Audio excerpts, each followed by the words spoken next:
Okay, so for the past few weeks, we've been talking about calling forth our good and powerful ways.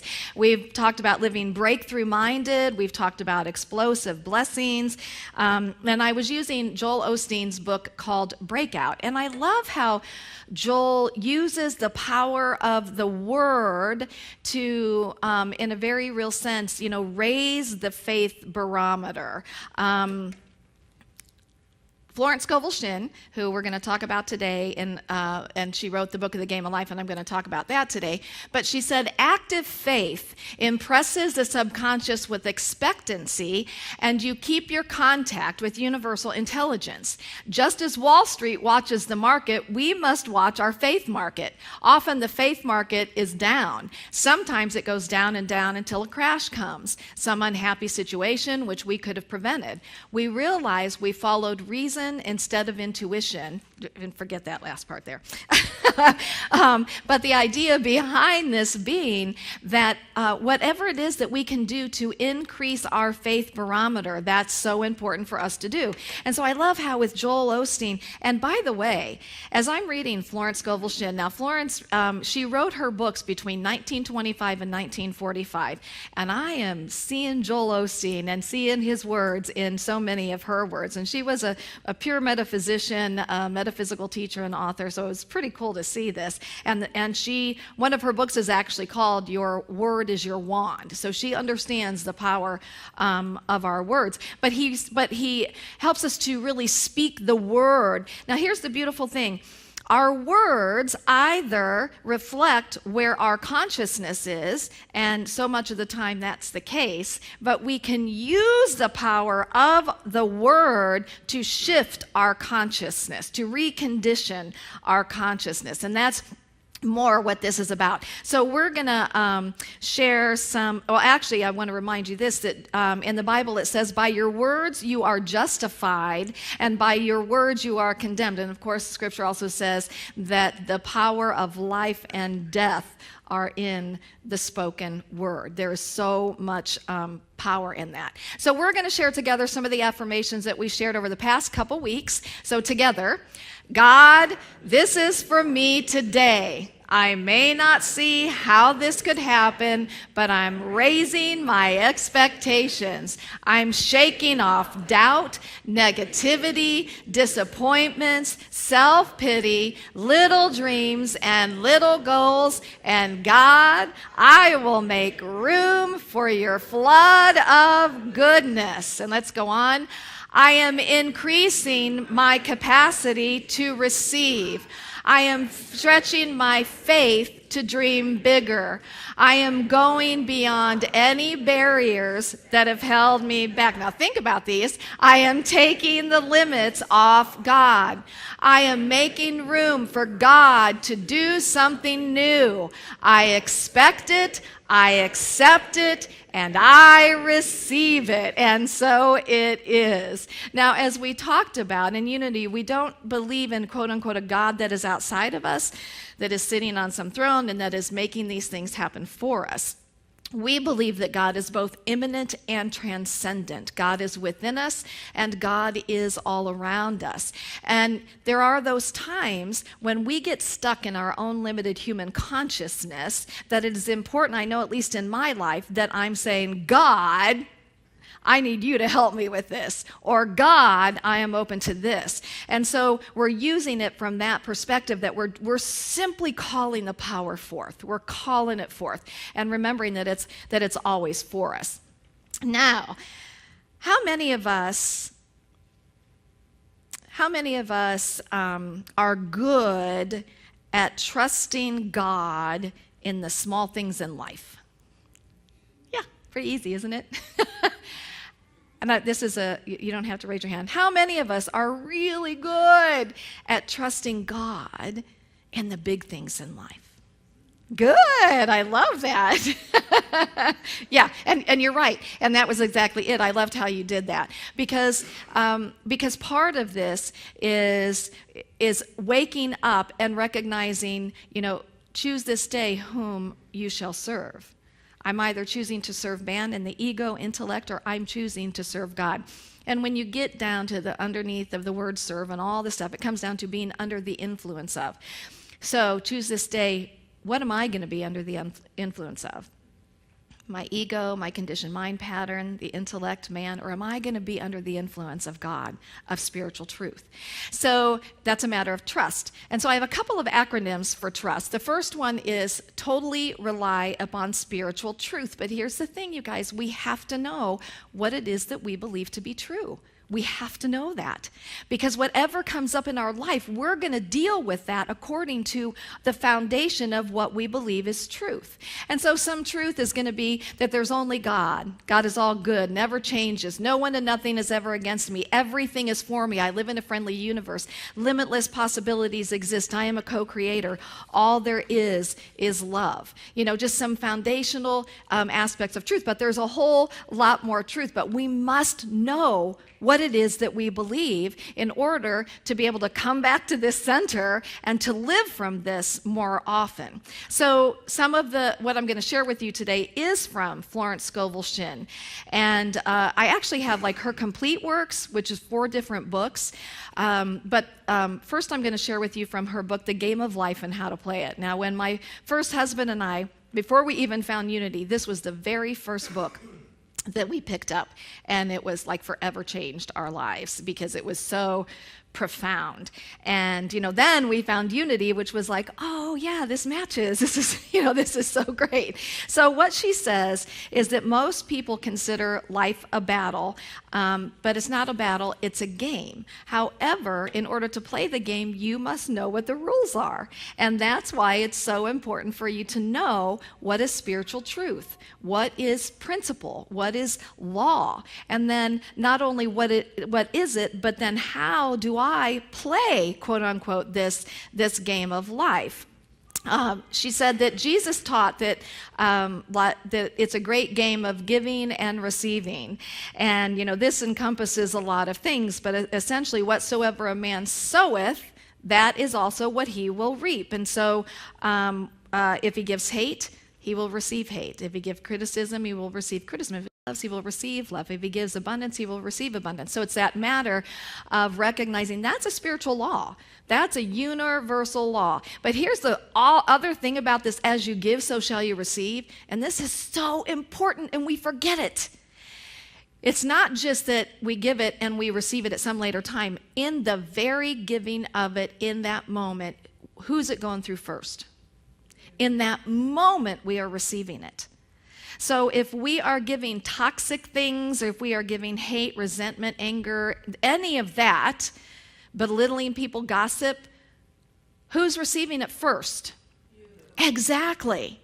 And so we've got to start getting clear on that and recognizing, okay, in this moment, is this really what I want to give? Because I'm getting it first. But it's like a double whammy, because you get it first and then you give it out. It's going to come back, because that's just the law of reciprocity. Of course, grace is in there, but that's the law of reciprocity.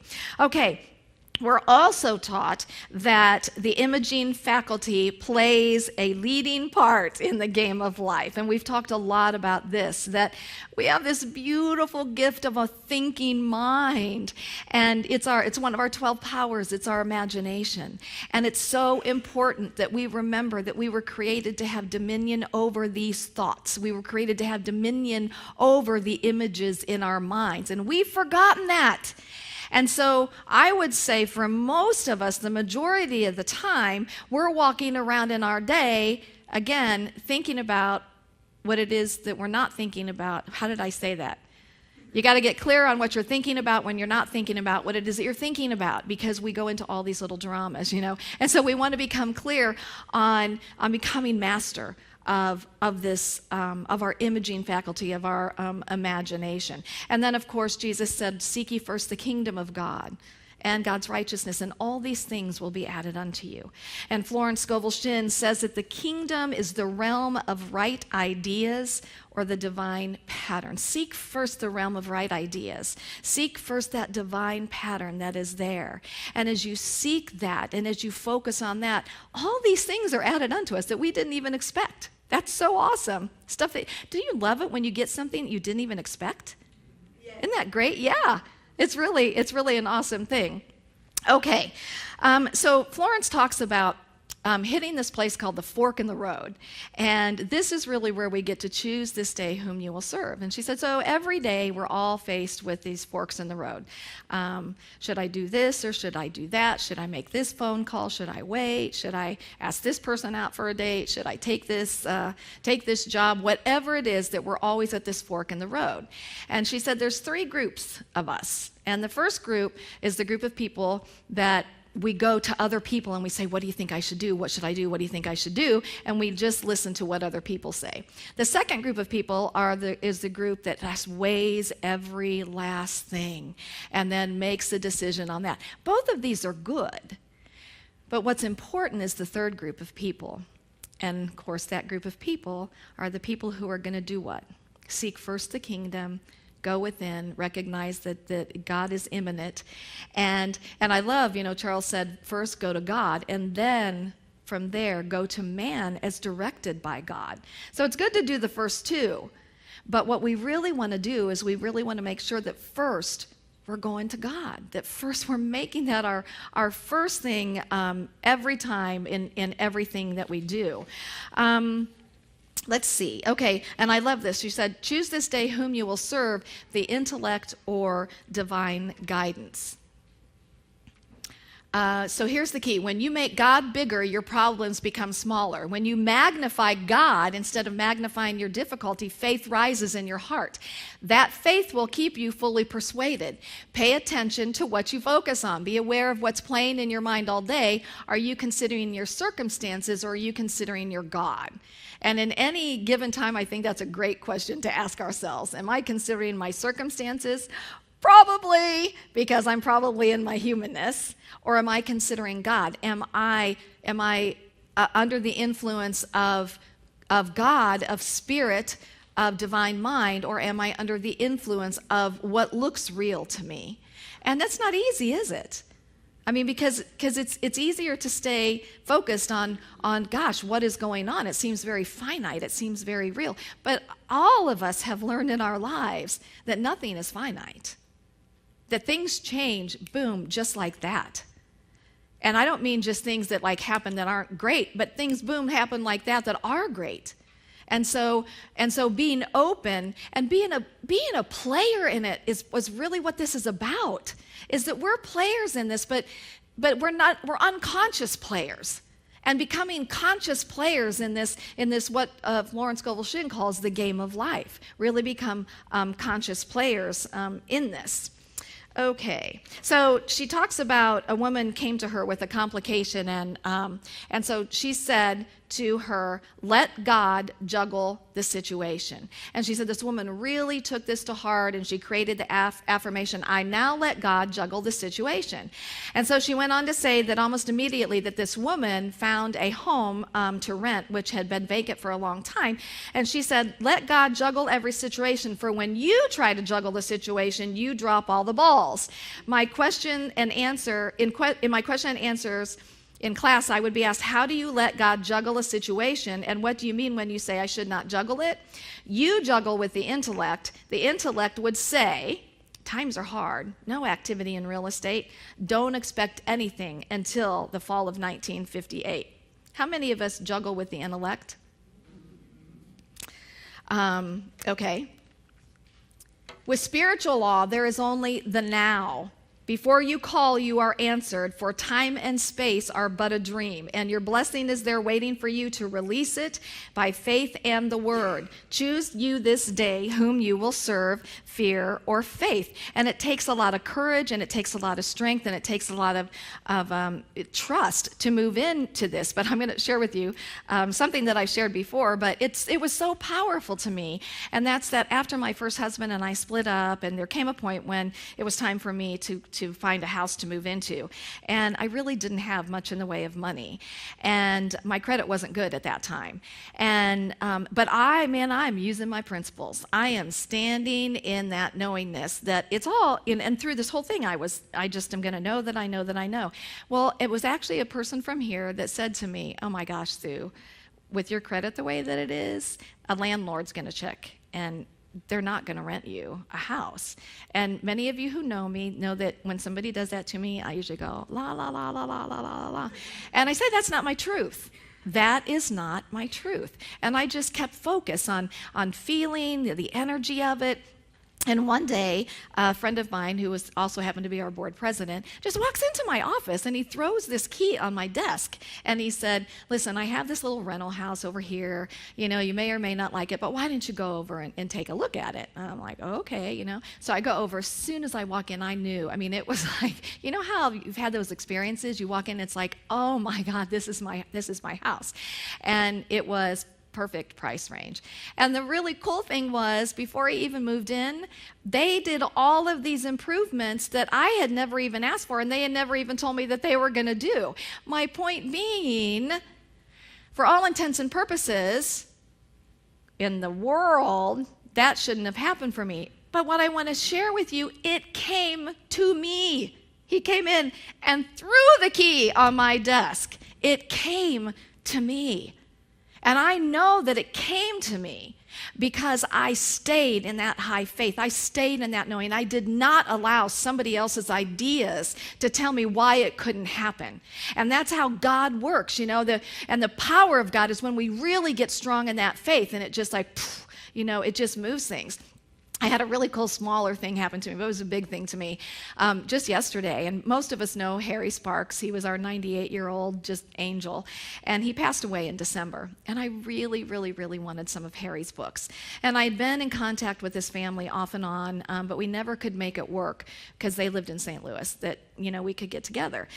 So at the last minute yesterday, my daughter and my grandkids and I decided to go to Wickman's Festival.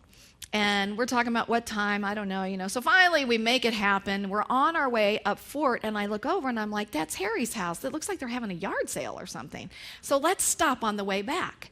So we go to the festival, we take our time, we come back, pull up, I go up, and what had happened was that 2 days before that, they had had an estate sale. They had just got done with an auction. And I said, you know, I'm Harry's minister, but more so his friend, and I was just really hoping to get some of his books. And the guy said, oh, well, come on in. And so we go over to these Harry had a lot of books, but there's probably 80 to 100 books. And he said, I'll make you a deal. If you'll take all of these books, I'll give them to you for $2. I had to really think about that one, man. I don't know, you know. It was just, and you know, the thing is that driving away from there, I was filled with so much emotion because I knew, you know, it was like such a deep desire for me, and I had no idea how it was going to work. And whoosh, there it was. And that's how it works for us, you guys. That's how life works. And it's being open, and it's not trying to manipulate it. I didn't try to manipulate that whole thing. I reached out to the family a few times, and I just kept knowing, oh, I would just love to get some of the books, and whoosh, here this happens. Recognize that, Florence Scovel Shinn, that all big ideas meet with opposition. All big ideas meet with opposition because our limited human minds want to say, no way, that can't happen. And Maria Nemeth calls that our structures of knowing. And how important it is to let our structures of knowing down. And that's what this is all about, is that in the realm of divine mind, there's unlimited possibilities and opportunities. So I want to share with you the next aspect of trust is totally rely upon Spirit's ta-da! And I've shared this before. Have you ever said, I would have never imagined that this could happen, or I never would have thought this was possible. I never would have thought of it this way. This is better than I ever could have possibly imagined. Anybody ever said that? That's because in the realm of divine mind, there's so much more. And that's why it's important to let God juggle the situation. You get out of the how. It's never been up to you. You will be guided, divinely inspired. But your job is to create the desire, give it over, and be open. So one of the things that I want to share with you that here at Unity of Springfield is that when our board, we did our retreat, we talked about how nice would it be to have a space that meets all of our needs. And one of those things is just even like, having we have 2 adult classes going on now on Sunday morning, having 3 adult classes going on a Sunday morning. That's tough for us, because we really don't have good space for that. 2 of those classes have to meet back in our junior Sunday school, which is filled with preschool stuff. How about just room for our children and room for our YOU and our teenagers, and just room for all the things that we want to do? And so we started kind of brainstorming on, well, what could that look like? What would we want? And just to start creating the vision. And this is a thing that I want to invite all of us into today. You guys, this is not about creating a mega church. It never has been. It's about creating the space that feels good for all of us to come together to fulfill the mission that we are here to fulfill together. How beautiful would it be to have a building that was big enough that we could support community events, that we could be a place where the community calls and says, hey, can we use the space? And we say yes. What if something happened in our area and we could open our doors and be the ones that have a place for people to come and stay? Whatever it is, we have to step out of what is today, and we have to imagine a bigger picture of what this could be. For all intents and purposes, I want to tell you, this seems impossible to us today in our human mind. This seems impossible financially today in our human mind. But we've got to let down those structures of knowing, because you know what? Maybe somebody listening to this wants to donate land. Maybe somebody listening to this wants to donate the money to build a new building. Maybe somebody listening to this has a building or a church, or maybe some church wants a church. Who knows? It's not up to us at all. Ours is to create the vision, to feel it, and then to let God juggle it. And amazing things will come out of that. So I want to invite all of us into this. We did a thing on the walls for months where we asked you, what did you want? I've typed all of that up, and I'm happy to give it to anybody who would like it as a way to vision. And we say this or something better, right? And so in our own lives, in your own life, I really want to encourage you to look at maybe something that, it's there. Like, I know even for myself, I have something that's just there. I haven't really believed fully for myself yet. And so now's the time to step into that belief and that knowing and say yes, yes. And to create, one of the things I recognize I need to do, that I'm going to do, is I need to put some affirmations around different areas of where I am to bring me right back to that, because it's too easy not to. So that's one of the things I'm going to do as a proactive thing. Maybe you could get together and mastermind with people, and that's always a very powerful thing. But whatever it is, do something to move you in the direction, and then give it over and let God juggle the situation for you. So we're going to close today with this affirmation together. I am not moved by what I see, by what I feel, by what people tell me. I am moved by what I know. And I know that I believe the incredible greatness of God's power is activated. I know that I believe strongholds are broken. Favor, healing, promotion, restoration, they are coming my way. And let's say, and I receive them, and I receive them. And so it is, and so it shall be. Amen. And namaste. Woo, woo, woo.